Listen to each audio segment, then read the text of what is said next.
So you're here to learn about nutrition and bodybuilding? Well, you just sit out, my friend, and I'll give you an earful.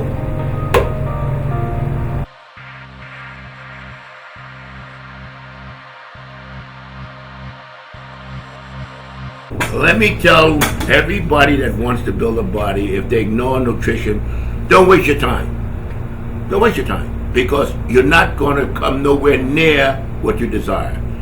The body's a compensator. The body gives you only what you demand of it, but it must be fed. There's only one substance that repair and maintain muscle tissue, and that's protein. If you think anything else, you're wasting your time. Because if you don't get enough protein, you have a higher ratio of fat to muscle. And even though you may not be overweight, you feel overweight. And it's called skinny fat because you're flabby. When I was 240, I had a 32-inch waist with 56-inch chest. So it's obviously not weight. It's the ratio. Now, when we were training, and I get a little jealous from this, must admit, because all of the scientific supplements, all that they've learned about vitamins and minerals today, and protein and creatine, they didn't know in my day. So you guys are getting these things concentrated today, which we would have killed for in our day. You know, we worked on the steam shovel method when we were training. But we noticed little things about training. We noticed that if we ate more steak, we felt stronger than we ate more fish. Come to find out, there's no creatine in fish except salmon. We didn't eat much salmon in those days. I don't know why. Salmon wasn't the thing. But we had a lot of steak. And we used to eat 2 pounds. Then we made up our own rules for nutrition, which was, even though we didn't know what we were doing, we knew it was working. We had to have 2 pounds of steak a day. We had to have a quart of milk a day. We used to make our own protein drinks, skim milk powder, vitamin C, real skim milk powder, orange juice, and eggs. We mixed up and make a paste out and eat that in between workouts. But we noticed we grew from that. Then we started having digestive problems. You know, you get gas and so forth and so on because it overwhelmed our digestive system. This is all learning the hard way. But one of the guys training in the gym with us, Marvin Eder, was one of the greatest bodybuilders of the period. He used to eat a lot of pineapple.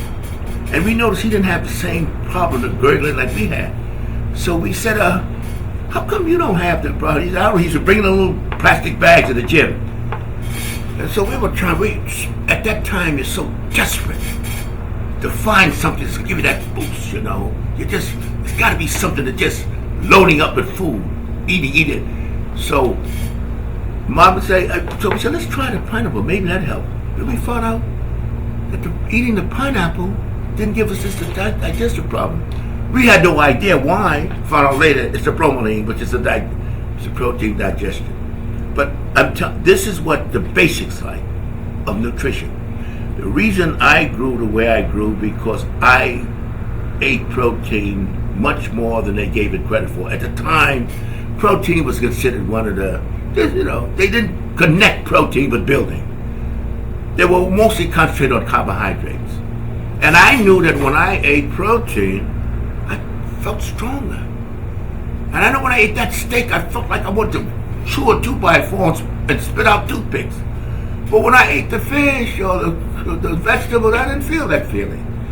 So we ate a lot of meat, a lot of milk. Now we overdid it on milk because milk really is not a good source of protein.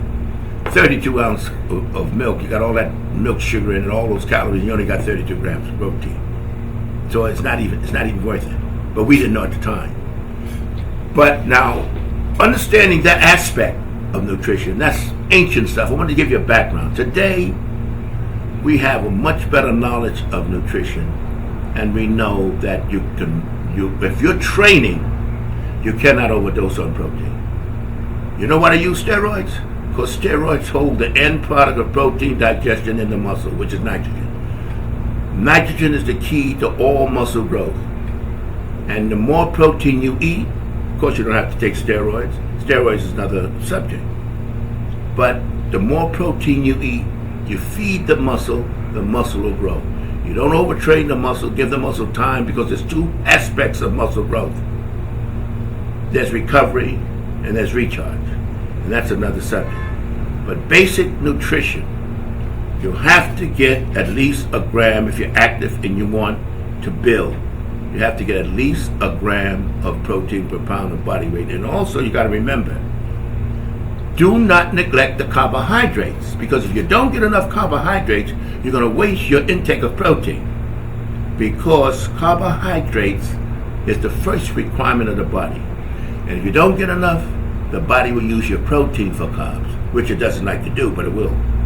And you don't have enough protein for muscle building. So people that don't understand the physiology of the body and they ignore carbohydrates, thinking it's poison, they really hinder themselves in their growth because they don't maximize the intake of protein. Protein is expensive, and you don't want to use it for energy. You want to use it.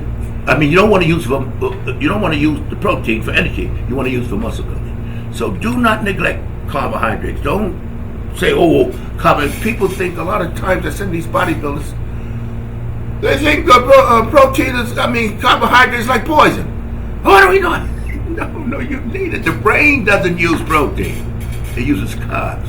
That's crucial carbon in the body. You got to understand those things. Those little things you have to understand. If you understand the little things in bodybuilding, and you understand the basics, the physiology of the body, boy, you're way ahead of the game. If you don't, if you go around thinking what you eat is immaterial to how you respond, which a lot of people think, a lot of guys do not connect nutrition with their bodies. And then they wonder, scratch their head, why they're not responding to the training. So this is just one aspect. We can sit here right now and talk for 2 hours on nutrition. And that wouldn't be enough. So I'm just giving you this basic that you understand that you must feed the muscle for the muscle to respond. If you don't, you're going to be very disappointed. And the one thing about the body, it complains, but it don't explain. If you don't have the strength, if you're not gaining, if you're fresh and you're flabby, your body is telling you what it needs to function the way you want it to, you're not giving it. Now, you're going to have to be astute enough or examine and find out why I'm not responding to my training. And it's always nutrition. Combination of overtraining and nutrition. But most cases, nutrition.